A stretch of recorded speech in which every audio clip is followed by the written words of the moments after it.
Welcome back to Ormond Beach, Florida, everybody. This is Wednesday, November 29th. Sure, why not? November 29th. We are once again live here at GRM Studios in Ormond Beach for another edition of Grassroots Motorsports Live, presented by CRC Industries. I'm JG Pasterjack. Thank you very much for joining us tonight. We got a fantastic show tonight. We're going to be throwing brakes on our brand new Corvette C5 project, talking to Dave Zeckhausen from Zeckhausen Racing about brake technology. So if anybody has any questions about anything having to do with brakes, friction materials, techniques, choosing pads, how stuff works, please feel free to post your questions in the chat on Facebook, in the chat on YouTube, and we will get to those as we are going along tonight. Before we start, let me ask you guys a very, very serious favor. Go to your social media, wherever you're watching us. If you're watching us on Facebook, throw us a like, throw us a share. If you're watching us on YouTube, go down there and subscribe to our feed on YouTube. We would really, really appreciate that. And definitely throw us some of that social media sauce. I'm watching everybody's questions and comments right here on Facebook, so I will be able to see if anybody has any questions or comments as we're going along. And we hope to teach you something tonight. We hope to learn a few things ourselves tonight. Before we start, remind everybody that this show would not be possible without our friends at CRC Industries. CRC Industries, of course, the presenting sponsor of the show. Fantastic products, sure. Stuff like Brake Clean that we're going to be using tonight, actually. So organically working their stuff into the show. We love it. You saw us use some of their heavy-duty silicone spray last week. Look, it's great stuff. We all know it's great stuff, but it's not just great stuff. It's a company that supports the stuff we love doing as well. Motorsports, amateur and professional at every level. So when you're buying that stuff, you're not just getting good products, you're giving a little bit back to the world that you enjoy living in. Also, check out our friends at Autobooks, aerobooks.com. They're on the web at autobooks-aerobooks.com. Going to be telling you about cool stuff that they have coming up later in the show. But in the meantime, if you feel like reading, and it's good for your brain, good for your soul, go there, order a book, order a DVD. Not going to hurt you. Let us go to our friend Dave here. Let me get my fancy headphones on.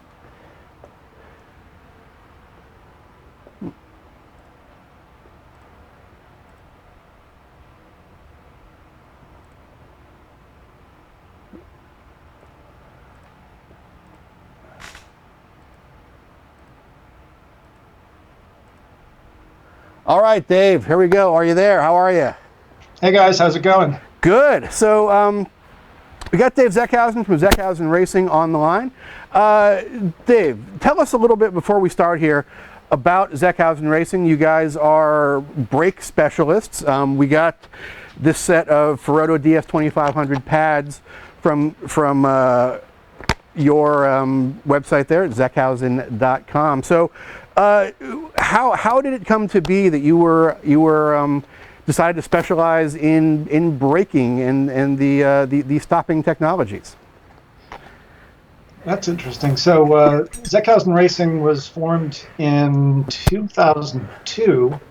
My wife and I had a background in autocross, and we were both in technology fields. And I decided, I joined a startup company in 2000 that went belly up in 2001. So I decided to, dabble in starting my own company. And hang on a sec.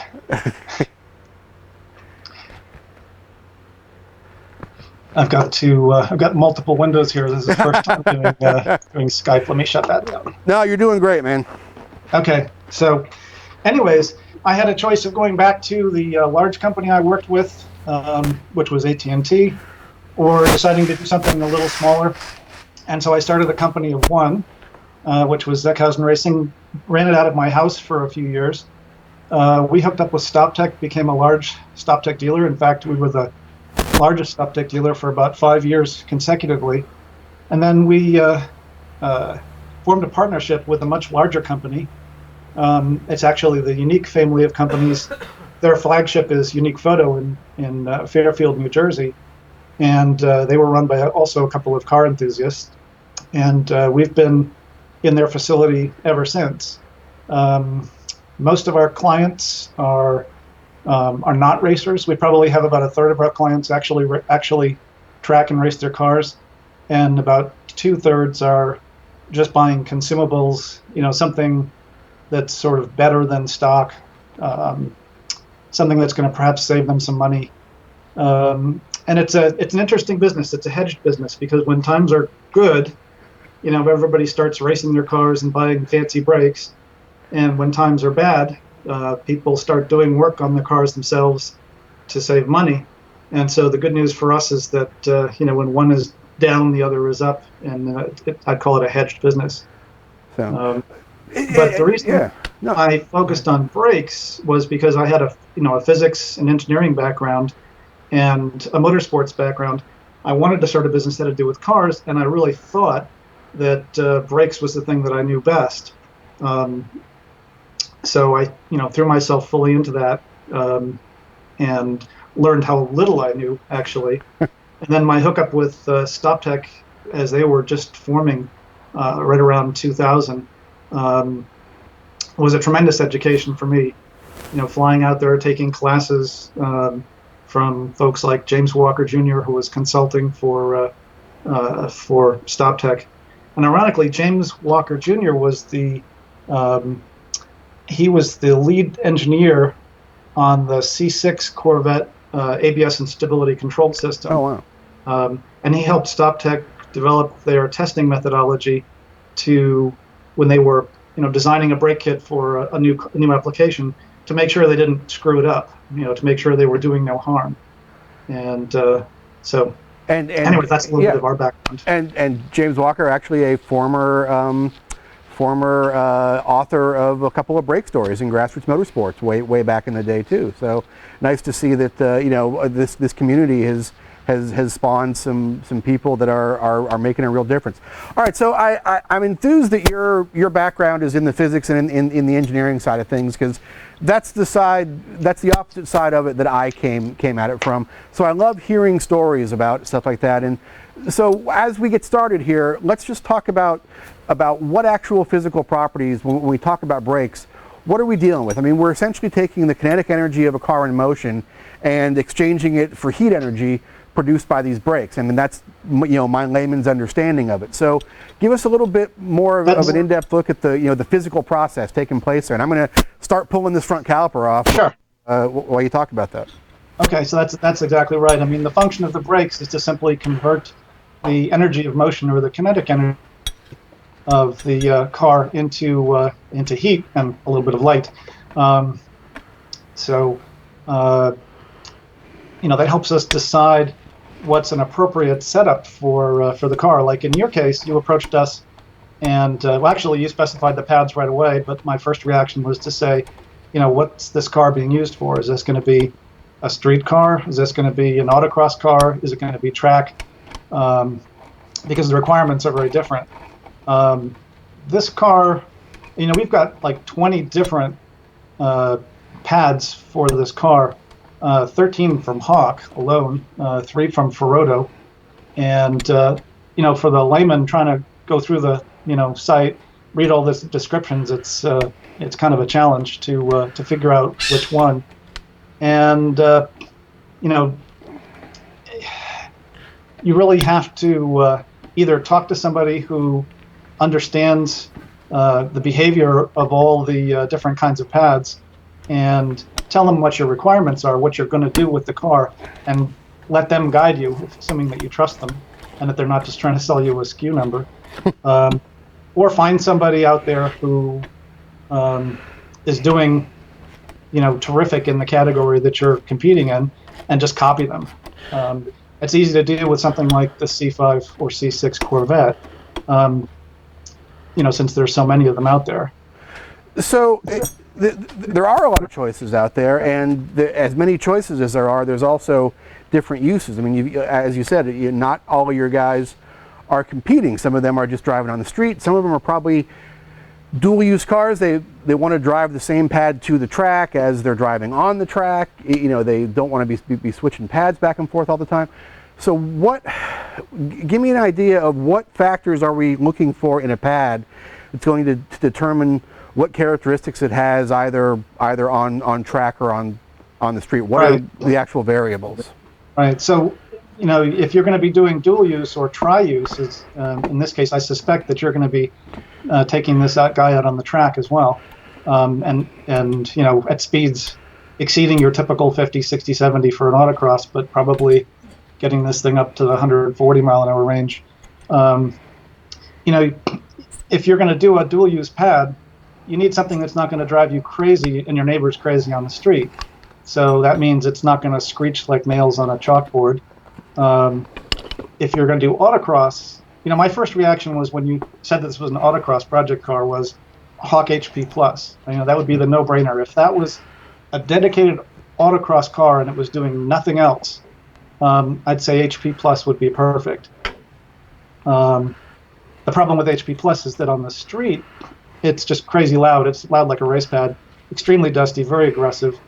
And on the track, you can do some light tracking with it, but when it finally does, reach the edge of its performance envelope, it fades very quickly and not with a lot of feedback to the driver. So I would say that's not a great What kind choice. of temperature range are you talking about them starting to not work so great at?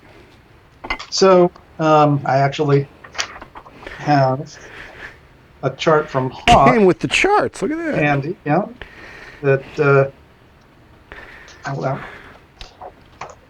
And their chart goes from essentially 0 degrees up above 1800 degrees. We've got some pads that'll keep going until around almost 2000 degrees, like Performance Friction 01 or Performance Friction 11. Hawk has a new pad out called the DTC 80, which has just got a phenomenal range.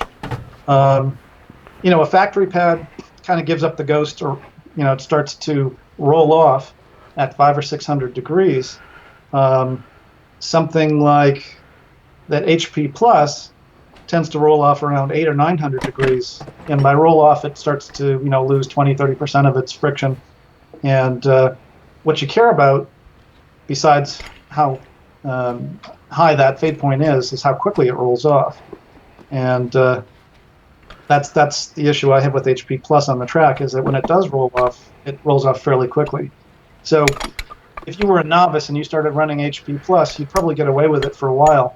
But then on that one day that you come back from a week at Bondurant or Skip Barber or Bertil Roos out in Pennsylvania at Pocono, or you put some R-Comp tires on the car, then those pads might bite you in the butt because you reach the edge of the performance envelope and you find yourself stuffed into the wall. And so when they do start to roll off, what kind of are you basically just looking at a failure mode of brake fade at that point? Yeah, and there's multiple kinds of fade, but it's going to be you're going to be like maybe 3 laps in, and you're going to suddenly find after some 3 just phenomenal laps that all of a sudden on the 4th lap you go for you're turn 1 and you're going for the brakes, and you're standing on the pedal with both feet and there's just no torque. The torque's just not there. What you want is something that's going to tell you, hey, I'm noticing that I'm having to really exert some more pedal effort here on this lap, and then the next lap a little bit more. And it's like, well, I better start driving 9/10 just to let the brakes cool a bit, or change my braking style. And that's a good indication that maybe you need to pick a different pad for the for where you're at. Something like an OEM pad, you'd probably go 3 laps and then you'd just be back into the pits with smoke coming out of all 4 wheels. So as we're looking to choose these pads, we're basically looking at a temperature range, and I would imagine also some friction characteristics too. So if we're looking at a dual or a triple use pad, for a 3,100 pound car like this, what sort of temperature range? What's our sweet spot for operating a car like this in various sorts of venues? Yeah, interestingly, that's sort of not the way I go about it.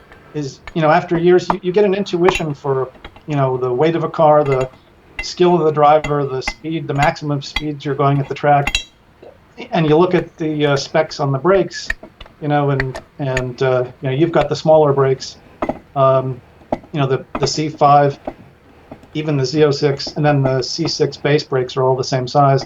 So you get a sense for, you know, what will work, and you know, what would be appropriate, and depending on what tires you're going to be using, also what wouldn't overpower your tires. So it's more like I'm asking a mechanic how tight to tighten the bleed screws.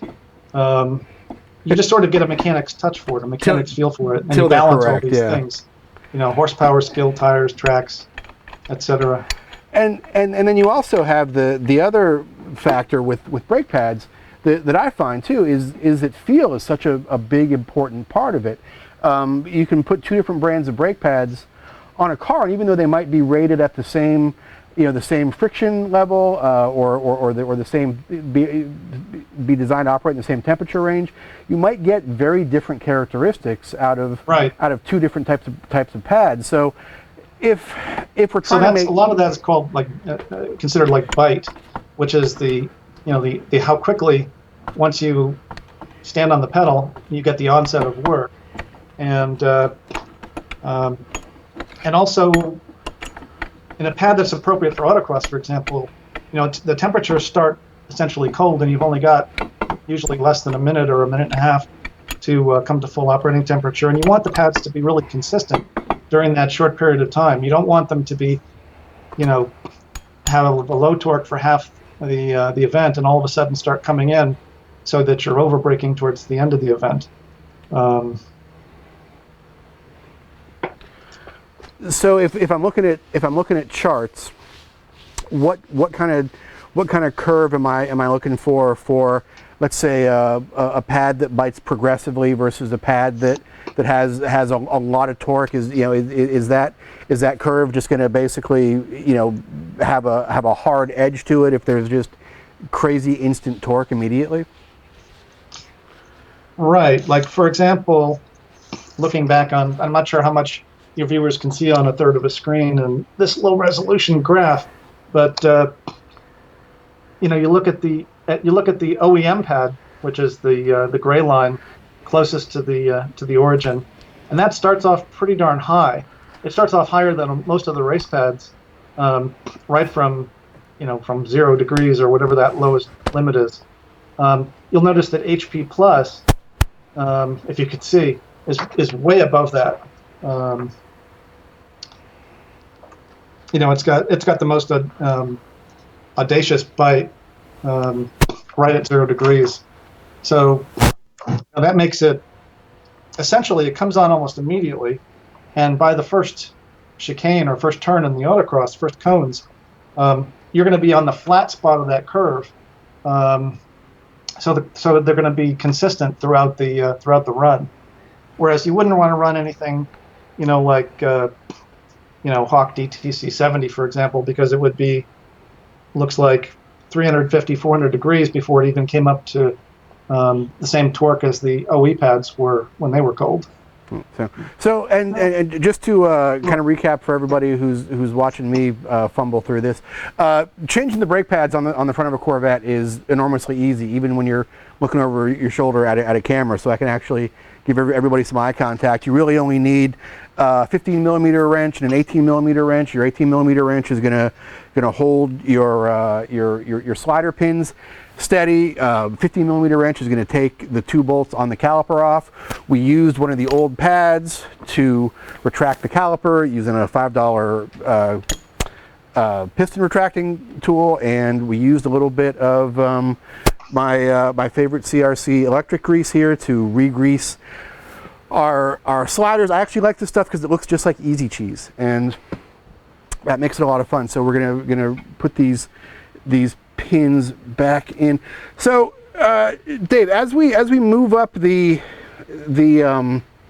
sort of hierarchy of aggression on brake pads, and we start getting into sort of dedicated competition pads, what happens? obviously those are designed to work at higher temperatures. They're a lot more aggressive. What's that going to start doing? When do we start getting rotor wear, or are there ways to use different compounds even with high torque pads and high temperature pads to avoid rotor wear? Yeah, these high torque pads, like for example, if you ran a pure race pad, but you tried to use it as a daily driver, and you got out of, well, I should probably back up and talk about the two kinds of friction that are in play here. The first kind of friction everybody's going to understand right off the bat, and that's abrasive friction. And that's just like sandpaper on wood. So that's intuitive. You've got this rough thing scraping on the rotor, so that's abrasive friction. But in racing, a very important component of friction is called adherent friction, where you actually get molecular bonds that are forming between the pad material that's part of the pad and the pad material that's been deposited onto the rotors as part of the bedding process.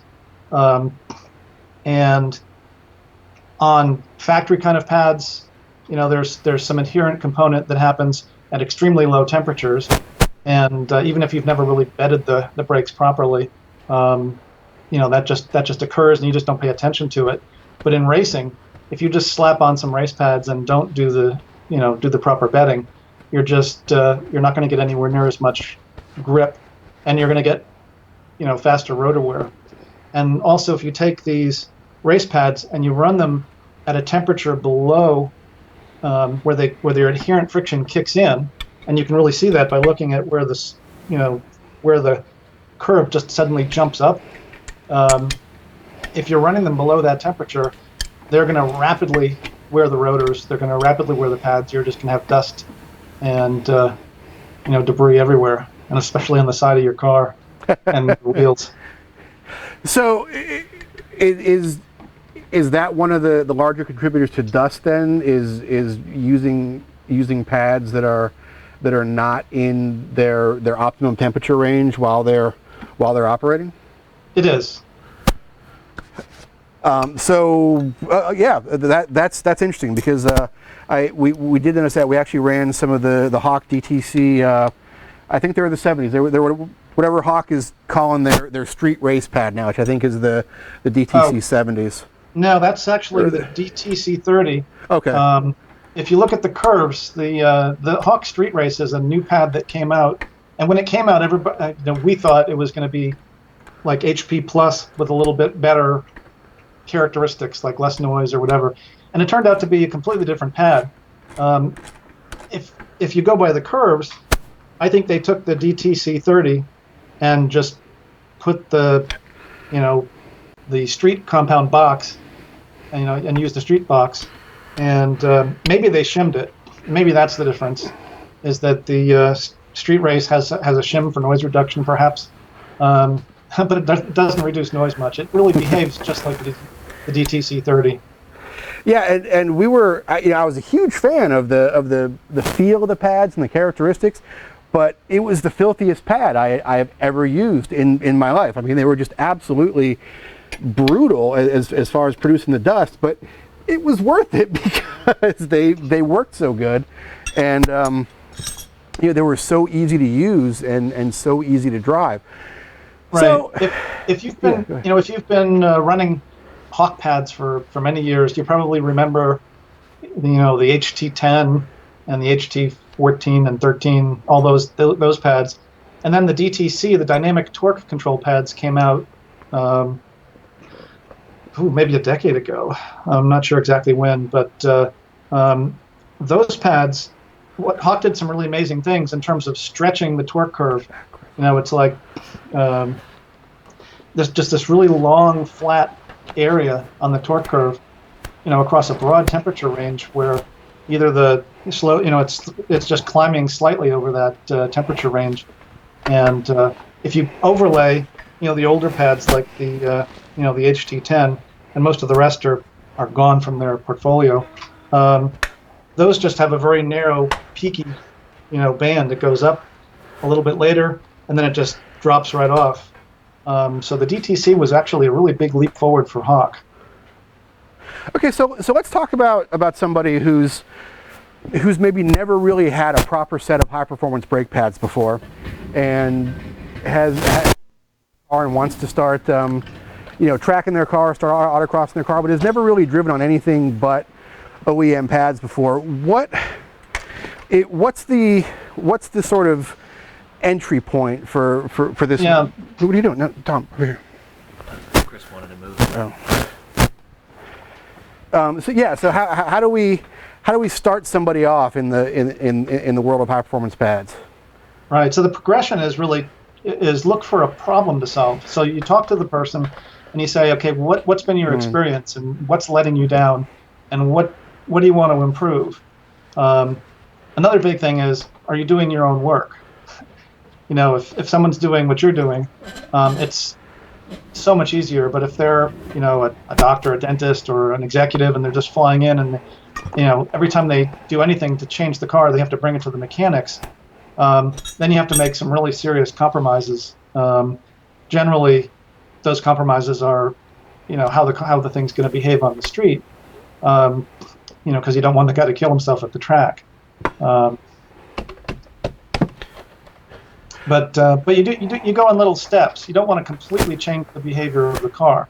For example, if somebody's been autocrossing and they've maybe gone to a couple of driver schools and they're complaining that they've completely faded their stock pads, but they're still running high performance street tires, Michelin Pilot Sport, Super Sports, or something like that, and they're willing to try a dedicated track pad, you'd put them on something like a Hawk DTC 60, which doesn't have quite the torque and it's not going to overpower the tires, right away. Or you progress them through a couple of the dual-use pads. And I'd say that the Ferodo DS2500 is a phenomenal choice. It's got really excellent behavior at the track. It doesn't suddenly let go, it communicates well. When you start really exceeding its capacity, what you notice mostly is a high consumption rate. And, when that happens, then it's time to say, you really got to get yourself a jack and start to learn how to swap pads back and forth because, as far as dual use, I consider Ferodo DS2500 to be right at the top of the heap, and you really can't go much further. So, for example, for your car, you'd start with the OE pads, and this is, again, if you were going to be street, autocross, and novice track, and then you'd go to something like StopTech Street Performance, or now they call it StopTech Sport. It's a name change. And then, maybe HP Plus, but I'd say probably from that right to Rotor DS2500. And when you start leveling up the DS2500, then it's time to have that talk about getting some tools and some skills, or some adult supervision, and, doing some dedicated stuff. Okay, so we had a good question here about rotors and both bedding and then rotor failure modes like glazing. So I'm bolting these pads onto a set of used rotors, obviously, rotors that have been used with this car. There's no grooves or anything, but they've definitely got some miles on them. So what's going to want to be my first step once I get these on? Is there going to be a bedding procedure for these? Yeah, so in the case where you've got, rotors that have some kind of wear pattern on them, so they're not perfectly flat, and the new pads you're putting on are perfectly flat, first thing you got to realize is that the, first time you step on the brakes, it's going to feel like crap. And it's just not going to want to stop. And the second time, it's going to feel a little bit better. Third and fourth and fifth times, it's going to feel a lot better. And, the pads and the rotors are going to converge on each other in terms of their patterns, with the pad being much more compliant, obviously. So the pad is going to converge toward the rotor wear pattern. And in a very short period of time, you're going to get full contact. Now, you can go and bed the brakes right away, but there's a couple of reasons why you probably don't want to do that. One of them is if you do the bedding session, and for those that aren't familiar with the bedding process, which is probably zero with this group, but anyways, it would be a series of braking events. For a pad like the Ferodo, would be like 60 to 20, 60 to 20, 8 to 10 times in a row, back to back, with no cooling off, no cruising in between, and please no stopping at a traffic light or a stop sign, because then you're going to imprint pad material in the rotors. And the whole point of that is to overheat the pads in a controlled fashion so that you lay down a transfer layer a few microns thick onto the surface of the rotor. And it's that transfer layer that we talked about earlier that enables that second mode of friction, that adherent friction. So on one hand, if you go out and do the bedding right away, that's going to accelerate the process of physically mating the two uneven surfaces to each other. But it's unlikely it's going to happen completely during those 8 to 10 braking events. So you're going to get concentric bands of transfer layer, where the pads actually touch the rotor. Because if you put those things on now and shine a flashlight at an angle, you're going to see little gaps, where the grooves are, and where they don't physically mate. So my advice assuming that the car is drivable on the street, and that's often a problem for a car that's trailered. Assuming it's drivable on the street, drive it around for a day or two, go use it to get groceries, and just don't even think or obsess about the brakes until they're physically mated. Then go do a bedding session, and the bedding session will be more effective that first time. Okay, so if you bed new pads to old rotors, as soon as you slap them on, you've essentially just bedded it in whatever grooves the old pads were touching, and have given up a lot of space that those new pads are going to be wearing themselves into, it sounds like. Yeah, so what I'm saying is you don't want to bed it right away until the pads are physically worn to the same wear pattern as the rotors, so that when you do bed it, you get a transfer layer everywhere. It also gives an opportunity for an abrasive pad like the Ferodo DS2500 to kind of sand away or polish away some of the old transfer layer. So if there's cross-compatibility issues, some cross-contamination, that can be minimized. Some compounds don't play well together, but Ferodo DS2500 is pretty tolerant. But for example, if you had some, say Hawk DTC 70 transfer from a pure racing rotor, it might not do so well slapping on a set of Ferodo pads to that and trying to bed them in. The good news is, again, then this only applies to cars that are not trailered, but the good news is that a race pad when cold, remember how we said that a race pad when driven below its operating temperature produces tons of dust? And that's because it's only in its abrasive mode. So if you drive your car home from the track with DTC 70s or PFC 11s, by the time you get home, it's fairly likely that those pads have polished the rotors completely clean of any pad transfer. Okay. And then you can put on whatever street pads you want, let them conform, bed them in, and you're good to go. And then you don't run into all that cross-contamination. The people that really suffer with brake judder issues are the ones who think they're being really good by, taking a load of tools with them to the track, getting to the track, putting their track pads on there, doing a, bedding session, running the vent, and then immediately taking the track pads off. And now the transfer layer from the track pads is never going to get worn away by the the soft street pads. Okay. So they're the ones that are suffering with judder issues. It's the ones like us that are lazy and want to get home and work in our comfort of our warm garage, rather than trying to change pads during the afternoon thunderstorms that always seem to roll in the dirt paddock. We're the ones who end up with fewer problems because we just take advantage, use the race pads as a portable brake lathe. So we had a question about rotor glazing, and yes, rotor glazing. So what are we actually talking about when we talk about rotor glazing? What's the physical process going on there? There's different interpretations of that. A lot of times, you park the car, it gets wet, you move the car, and you see a pad imprint, or you see at a certain angle you see a gloss, and people sometimes misinterpret that as something bad. You do want a pad transfer layer, and sometimes that has a little bit of a sheen to it. On the other hand, if you completely cook a pad, overheat a pad at the track, you could get, like rhythmic blobs, like every 20 degrees is a black circle, or just a blob, like patches forming a sort of pattern.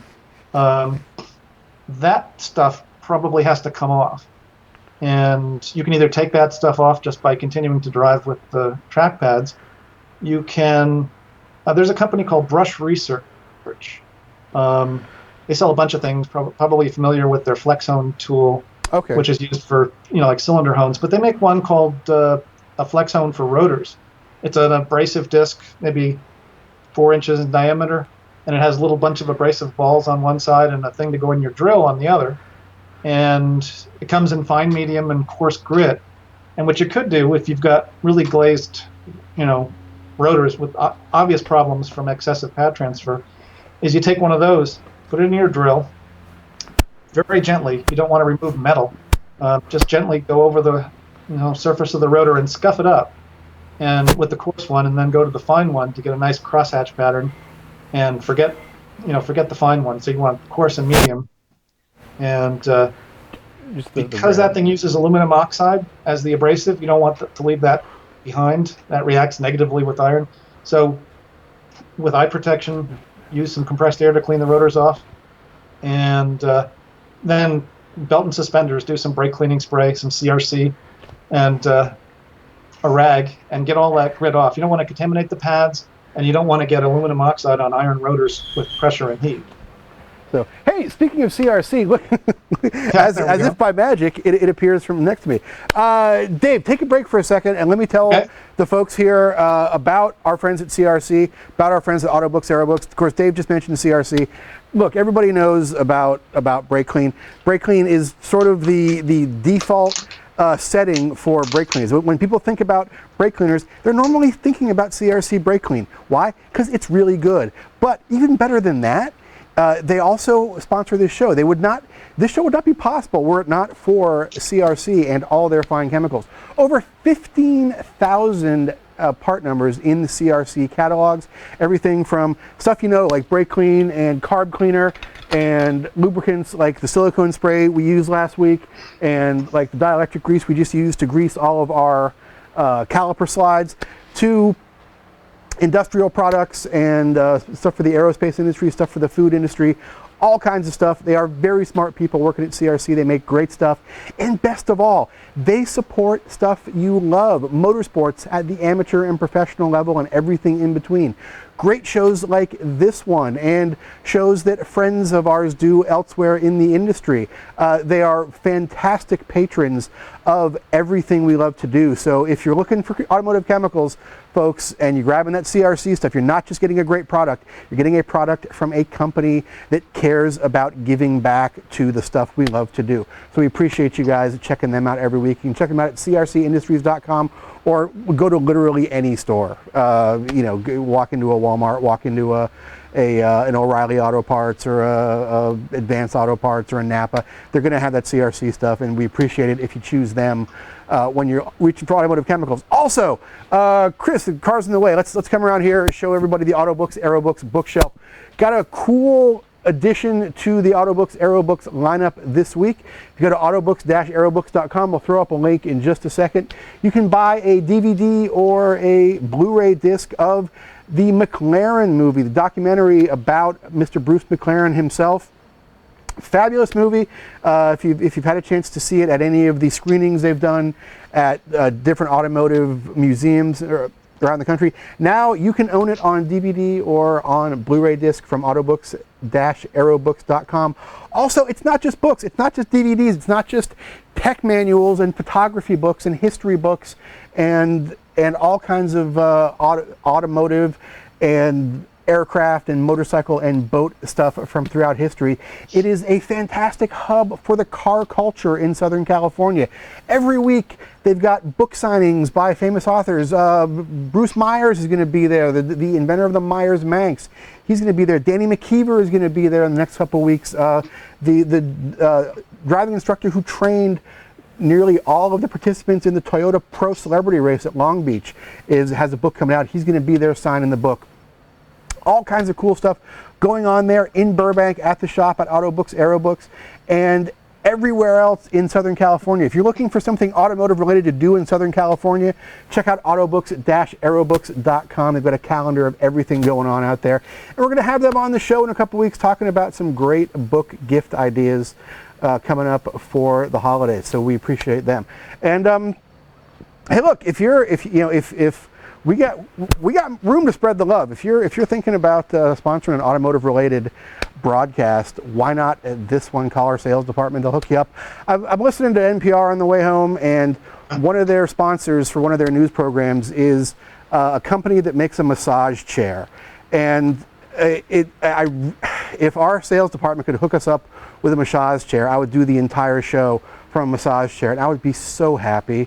So if you make massage chairs and you'd like to sponsor an automotive related show, I think this one would be the best one you could possibly do.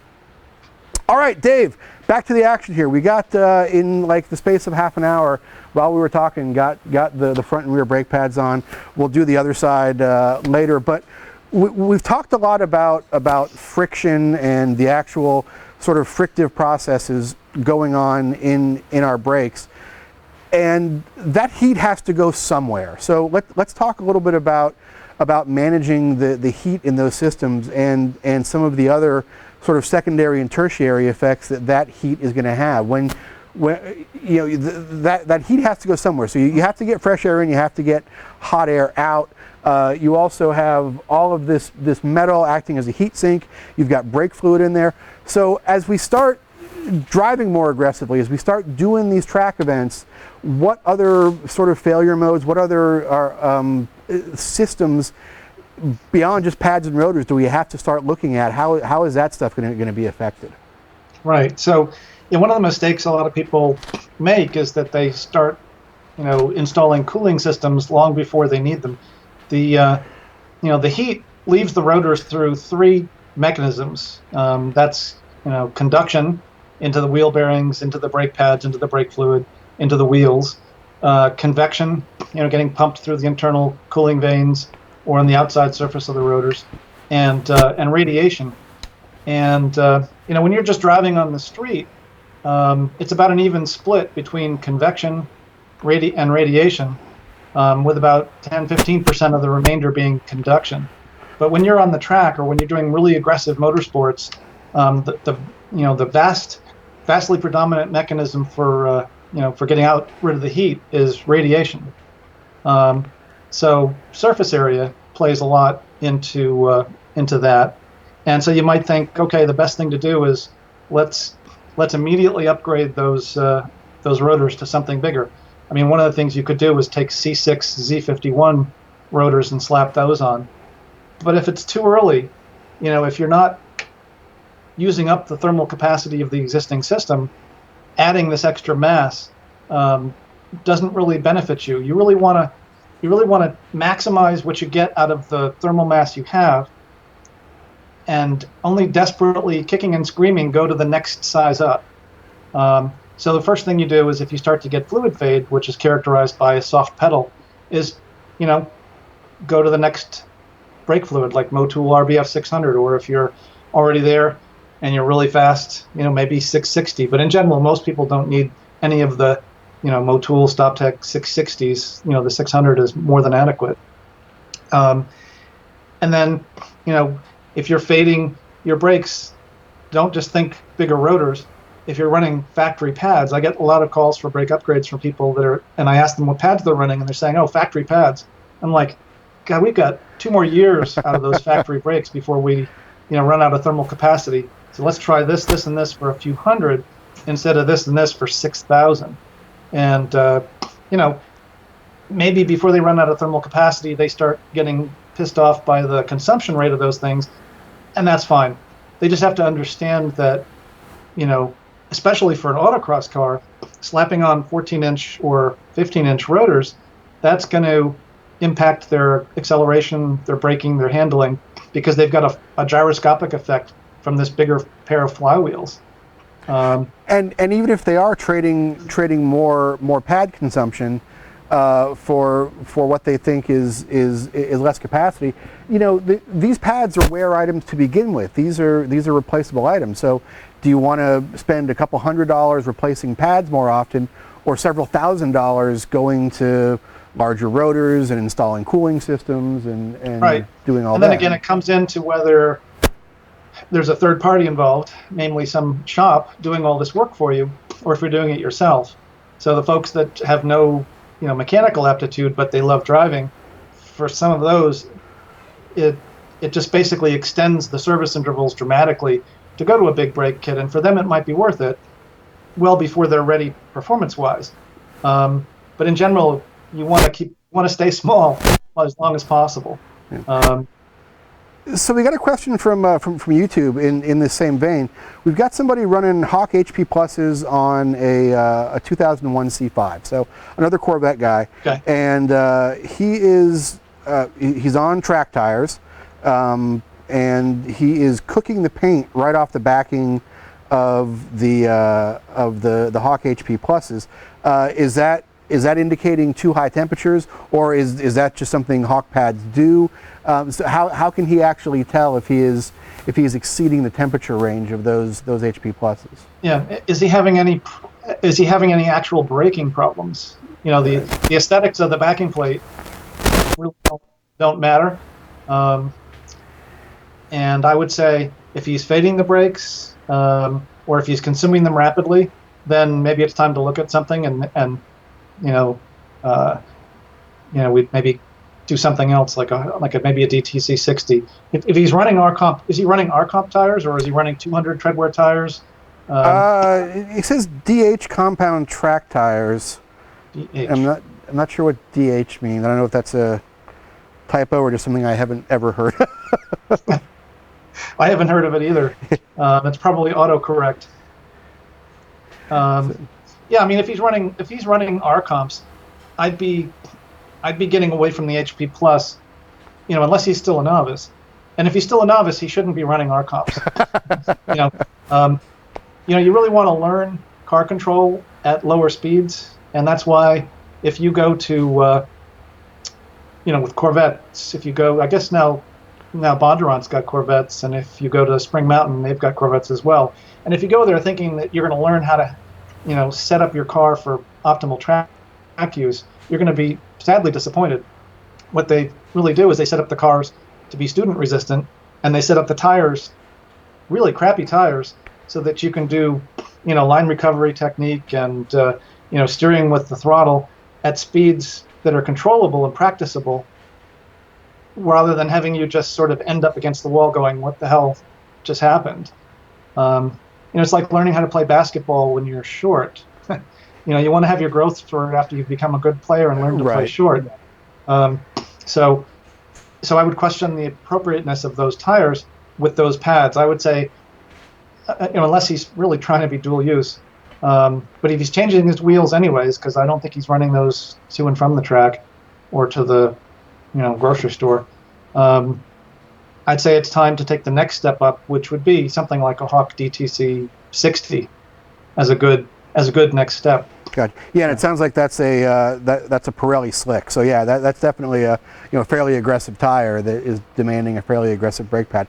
So if he's using an appropriate tire for his skill, he's pretty close to getting bitten in the ass by those pads. I'd say it's time to move up to a better Hawk product. Time to upgrade. So we've talked about this at various times and kind of spread it out a little bit, but I'd like to kind of hear it all in one sequence here. Let's talk about failure modes and the difference between pad fade and fluid fade, and the different types of failure modes you're going to get into in braking systems and what they mean. Right. Well, hopefully as few as possible. Right. I immediately start thinking of rotors fracturing and lines breaking, but I think we're just talking here about fade types. It's like the difference between fluid fade and pad fade. Right. So fluid fade is characterized by a really soft pedal, and that can be cured by bleeding between sessions. Upgrading the brake fluid to something else. Pad have really nice pedal, but just the torque starts to fall off. and we're getting a little feedback loop here. I don't know if you're getting it on your. Yeah. So our compressor just cycled on there, and I think Well, that's what it was. Okay, Yeah, I thought I was not doing it. Sorry, I think that was messing the mic up a little bit. All right, I'm good now. So yeah, so go over the pad fade again, real quick, Dave. So the pad fade is just really loss of torque. You're just having to press harder and harder. The problem is a lot of times you're getting both at the same time. If you're like doing your first few track events with factory pads and stuff, everything is fading. There's also some spongy pedal you can get from rotor coning if you've got one-piece rotors, and you really heat them up. The rotor's constrained to expand and contract without being constrained radially, and in some cases a little bit of axial float as well. But a one-piece rotor is trapped between the wheel and the hub, and so as it wants to grow, it tends to visualize a satellite dish. Obviously not as curved as that, but a little bit of that. So you can get some sponginess in the pedal from that, and you also can get more accelerated microcrack formation from that. Yeah. And that's another area that I guess we might want to touch on in terms of rotor selection, in terms of whether do you want smooth, do you want slotted, do you want drilled, do you want drilled and slotted? Yeah. Okay. So as a professional brake guy, what is the conventional wisdom? Well, conventional wisdom is all over the place on those things. You find Right. a lot of sort of anti-slotted and drilled rotor sentiment. Then you have the people that say, well, Porsche comes with them from the factory, so obviously there's a case to be made for them. So what's the real answer from a brake guy Sure. on slotted versus drilled versus whatever? Right. Yeah, there's a scary. There's scary theories on the internet about this. So Well, the scary theories on the internet about a lot of stuff. So yeah, that's true. It doesn't surprise me. So Porsche comes with drilled rotors from the factory because they're optimized for high performance on the street. And everybody that really goes out and races their Porsches comes to us and they buy slotted rotors to go to the track, because under racing conditions where the rotors are rapidly heat cycled,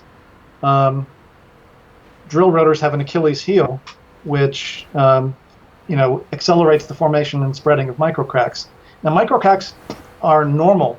They come with a smooth rotor, a slotted rotor, and a drilled rotor, all going to get microcracks if you heat cycle a rotor rapidly. Have you been to Summit Point? Yeah, I have. Yeah. Okay, so Fun Summit track, Point is yeah. a really good example. You've got the turn 9 and onto 10. You can carry some incredible speed down there, and then you brake, into turn 1 and went down to 40.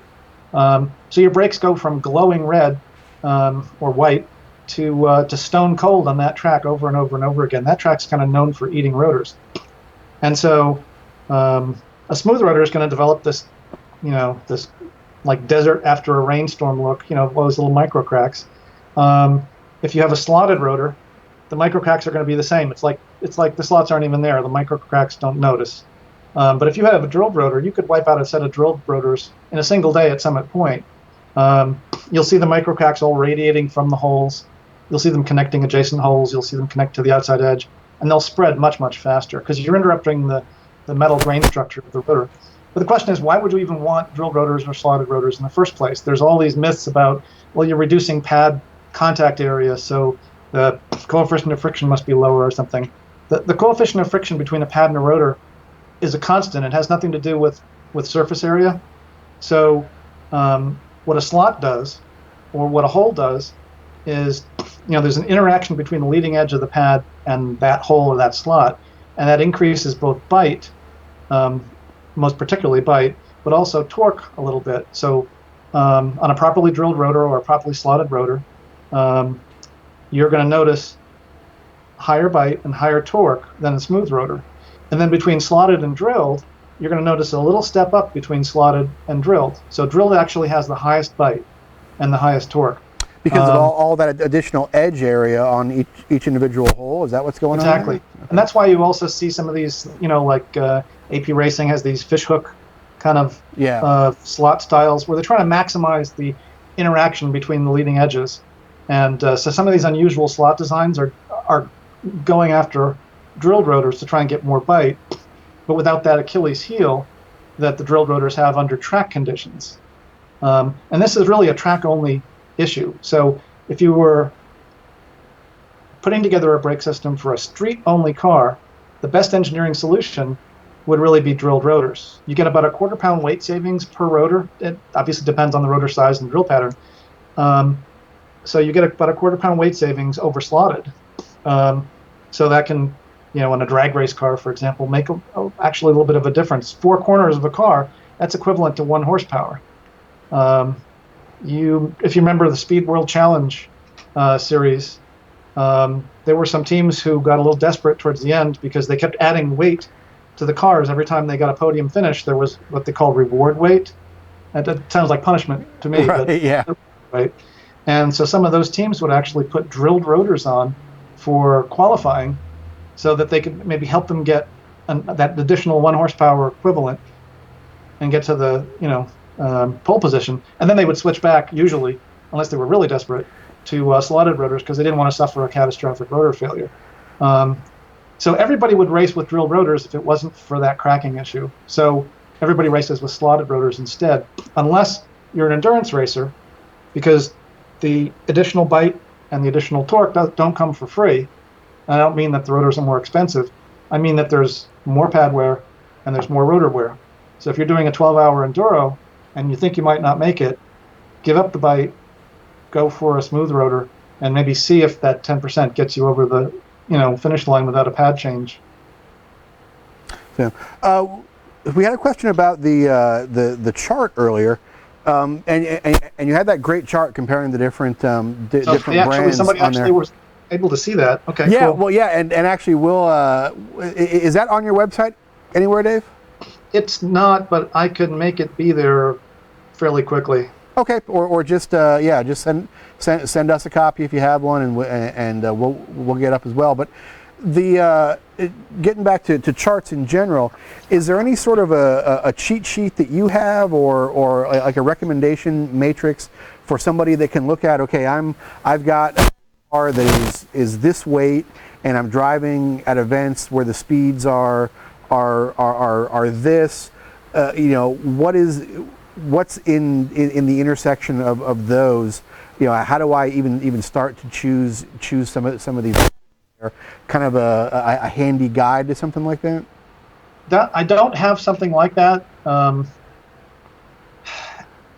It's some of these conversations. Sometimes you can talk with somebody for about half an hour before you start to get to the truth start to come out, and you get an intuition for what's going to work for them.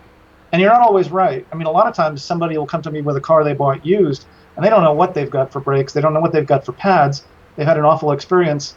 And so the first thing we have to do is baseline the brakes just so we've got a known quantity to start with. And then once we get some feedback then we can head in a different direction. But it's really hard when you don't know what pads are on the car that the person inherited. And all they know is that they hate it. But you got to take a gamble once, and you could make the car worse the first shot around, but usually not. So it's a little more complex issue than can really be handled in a chart, and just call you or send you an email, and you'll work it out and try and get to the truth, it sounds like. Yeah. So, all right, we had another question from over on YouTube, and this person is upgrading an 04 C5, like this one right here. It's a daily, it's an autocross car, and they do maybe 1 track day a year. So it's not really a track day focused car. So right. What are you looking for? They're thinking maybe a Hawk HP Plus, but if you're somebody that's going to do just the occasional track day and you don't want to be changing pads, where do you make the compromise there? The HP Plus, I think on a street car, if you want to enjoy that car and take the roof off occasionally and maybe go to a restaurant, you're going to shoot yourself, or your neighbors are going to do it for you if you've got HP Plus. If it's, and did you say it was a combination of how much street driving and autocross? It's primarily street autocross car, and they're thinking, maybe one track day a year. Maybe one track day a year. Yeah, a lot of those conversations end up being, well, they don't end up doing that one track day. But on the other hand, if they do their own work, like what you're doing there today, I would really try and talk them into getting a set of decent pads appropriate for the tires they're going to use, which in their case probably is going to be the Michelin Pilot Super Sports. Maybe they'll get the bug and get used. But those pads will last them for years. And as we've seen, this is not, especially on these cars, this is a fairly simple procedure, and this is not a bad idea before you're doing a track day anyway. If you're going to be taking your car out at a place like Sebring where it's bumpy, it's fast, all kinds of stuff can go wrong, you're going to want to give this stuff a good inspection anyway, and for the extra $200 or $300 a proper set of track pads is going to cost you, to spend the extra 20 minutes while you're in here anyway, while you're doing these inspections anyway. Maybe that's worth it. Right. Just remember, it's a complete system, and don't get a track pad that's going to overpower the tires. Especially if you're going to be running in wet weather. I got a question for you. With your multitasking, who's actually going to be driving this car competitively? Is it you? It's me. Yeah. Do you trust the mechanic to install the brakes while simultaneously doing all this pitching and newscasting and? Oh God, no. There's that's where the after show part comes in, Dave. Oh, great. You're gonna go back and make sure that you've installed I'll go back. all the parts. I think I put the back brakes on metal in. Come to think of it, so I'm gonna have to go back and check those before we actually get this thing out on track. I would be surprised how many people actually do that. Now in yours you can't, because you've got piston clips, right? Actually not on the rears. Nope. Actually, the fronts didn't either. Yeah, they just set in there. Although I think the way the ears are, that probably wouldn't let you do that. I think if you try to put them in backwards, the ears would extend out past the little slots the ears go in. Whereas with the Brembo, StopTechs, Alcons, you could drop those in fairly easily backwards. Oh, sure. And it happens a lot. And you would think that as soon as you got on the brakes, there'd be a shower of sparks following you, and it's not true. With the thick, with the shims, with the thick coating of paint, with the dynamic brake force distribution and stability control and all that stuff working to hide that from you, it's only when you're 10 miles away and you notice grinding. Because you've ground right. So right through the backing pad first. You cut out for a second. Say again. Will it just grind right pad first? Yeah, it'll make the rotor look like it's sandblasted, and wow. And I have to admit, I almost did that myself once, and it was shocking. I dropped a pad in, and I had a funny feeling, and I went back and looked, and it was like, whoop, and flipped it around. So it's possible for anyone to do it. It was because I got a phone call while I was doing that. That's my question about the multitasking. And beer. Beer is good for getting friends over to help you bleed the brakes, but the beer always comes after the car's buttoned up and the wheel bolts are torqued. Yeah. Beer and brakes, not a good combo. All right, we got one more recommendation from you here, and we'll start working on getting out of here. 87 Porsche 924S, track day only car. So this is a car that is going to the track on a trailer with stock brake hardware, but R-Comp tires. So a fairly aggressive car, a car that doesn't really need to see any street use. What kind of pad is he looking for? And then once we start getting into a track only pad, as you said, they don't work until they hit their temperature. What's our path to making sure those are up to temperature before we start really leaning into the brakes with a car like that? Right. So first of all, that was an 87 Porsche what? 924S. A 924S. Okay, 924S. Now let's take a look at those pad shapes. So that thing's got that's got pretty small brakes. 283 by 20s in the front and 289 by 20s in the back. You notice the rear rotors are a little bit bigger.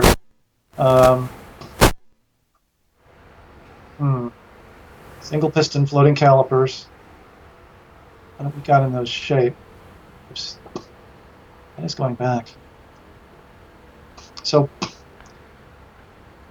interesting. And this thing's running on slicks? On our comps, yeah. Our comps, and the driver is presumably experienced. You know, it's a dedicated track car. It's somebody that knows what they're doing. But it sounds like it's not a competition car, but a dedicated single-use track car. Yeah. And did he say what he's been running so far? Nope. Well, he actually says he was on Metal Masters and they rusted. So he was running PBR Metal Masters. Wow. Yeah, I would have put him on something more aggressive, but I would say start him as a baseline on, Hawk DTC60 is a really good, broad, respectable pad, and I'd put that front to rear, no stagger to start. And then after he came back from his track event, I'd pepper him with questions. And, did the car feel like it wanted to step out a little bit under, trail braking? Because styles are different too. And if it did, maybe I would either drop down in the back or maybe go up in the front. Hawk makes their new DTC80 for the front of that thing, so we've got a lot of room to go really aggressive. And those are tiny, tiny brakes. Yeah. So I'd be concerned about their thermal capacity. Did he mention horsepower mods? No, but it's a 924. I can't imagine you could get too much out of something like that. So that's well, if there's an LS6 stuff somewhere.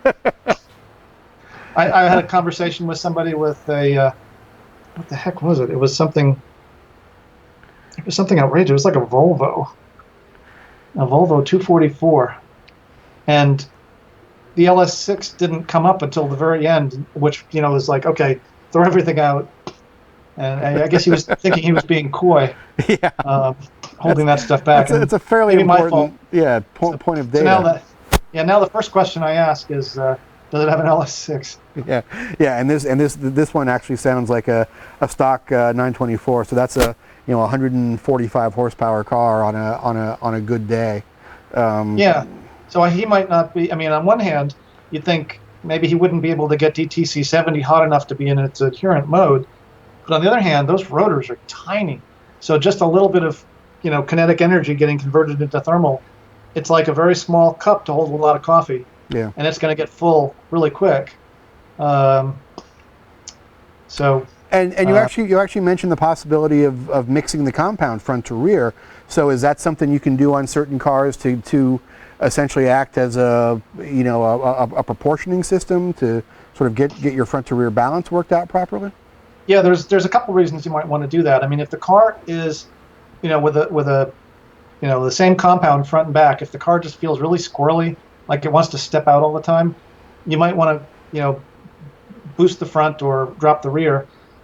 You might also be forced if, a good example is there's a lot of BMW E46 M3s running around with StopTech and Brembo big brake kits, and the rear big brake kit from StopTech, for example, is 355 by 32 millimeter rotors, and stock M3 power novice intermediate drivers running around with these things, they'd never get the rear brakes. That's a lot of rotor back there, and they never get them hot enough, and so they're forced to run something like a DTC 60 that's going to come in to its adherent mode at a significantly lower temperature, not because they wanted the friction split to improve the stability of the car, but they needed to get the rear pad into its, sweet spot of operating, but they still wanted that additional bite of the more aggressive front pad. So there's compromises. That car might do better, with zero friction split, but you may be forced into a friction split because of temperature ranges. Okay. And then that's when you might look at alternatives from Rybestos or from Performance Friction. If for example, PFC 11 has a broader temperature range than DTC 70, maybe that would solve that problem of the rear's not getting hot enough to work. So you have to look, but then people might not like the feel of the pad. It's an iterative process. Although with a car like the one you've got, very often it's a conversation and you get it bang the first time. When you've done 50 Corvettes that are set up almost the same way. There's a great, just mildly, There's a great knowledge base out there, and you've got a fairly good place to start from. Right. Find the fastest guy with your car and then do what he did, or what she did.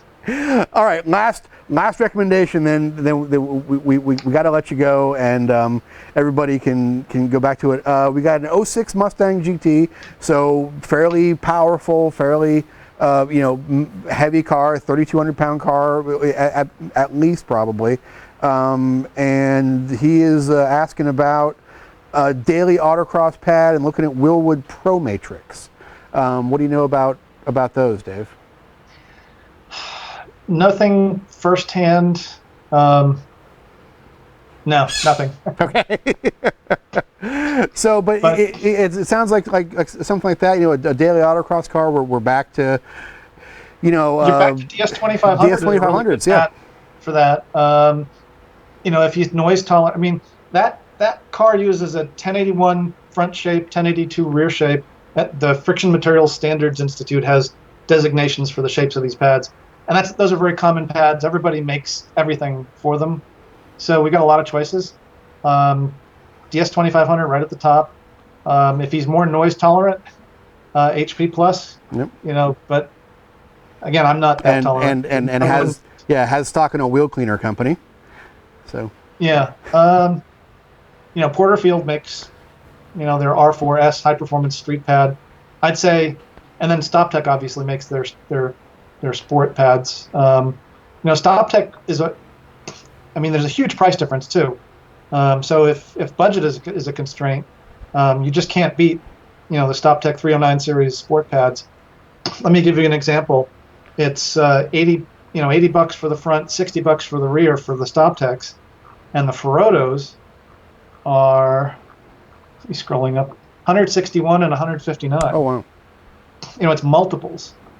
Now the Ferodo, is got a broader dynamic range, but it's more likely that the StopTech pad will be more tolerable on the street as well. It tends to be a quieter pad. Okay. Awesome. All right, Dave, great stuff, man. So Zeckhausen.com is your website. You're a dealer for all this stuff. You're an expert in all this stuff, and it sounds like you can kind of make recommendations based on a couple of data points all day long. But one email or phone call to you is going to be a lot more information to make a specific recommendation. So if anybody's out there looking for brake stuff, yeah, check out davidzeckhausen.com. What's coming up for you? Where are you at, Dave? I don't even know where I'm talking to you tonight. We're in Fairfield, New Jersey. Oh wow! So you're northern New Jersey. Yeah, so you're done for the season then. I would think at this point. I hate you guys. You Florida guys and California guys are just so.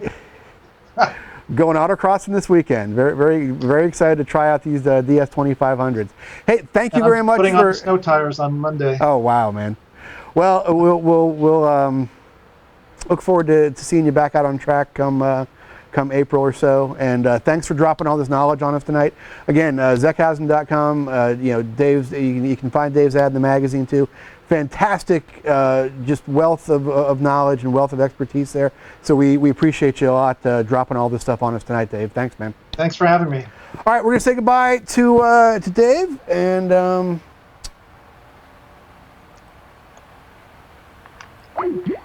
Lock things out here.